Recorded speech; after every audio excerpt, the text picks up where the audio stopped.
सब केहू के हमार प्रणाम।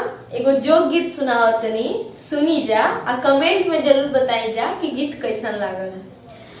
फूल के डालिया वाले ले घूमेली कवानी बेटी, घूमेली कवानी बेटी। कुछ जोगा हमारा के दा मोरे आमा हो, कुछ जोगा हमारा के दा मोरे आमा हो। पहिले तई तू बेटी सब जोगा दीहिती, बहुत जोगा दीहिती हो। अब जोगा गईले बेचाई शहर पटना में, अब जोगा गईले बेचाई शहर पटना में। कुछ जोगा आटाना में, कुछ जोगा पटना में, कुछ जोगा पटना में।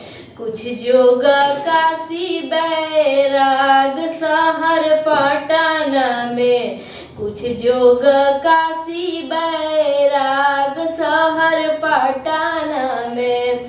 फूल के डलिया वाले ले घूमेली सुंदरी बहिना, घूमेली सुंदरी बहिना। कुछ जोगा हमारा के दा मोरे दीदी हो, कुछ जोगा हमारा के दा मोरे दीदी हो। पहिले तई तू बहिना सब जोगा दीहिती, बहुत जोगा दीहिती हो। अब जोगा गईले बेचाई शहर पटना में, अब जोगा गईले बेचाई शहर पटना में। कुछ जोगा आटाना में, कुछ जोगा पटना में, कुछ जोगा पटना में। कुछ जोगा काशी बैराग शहर पटना में, कुछ जोगा काशी बैराग शहर पटना में।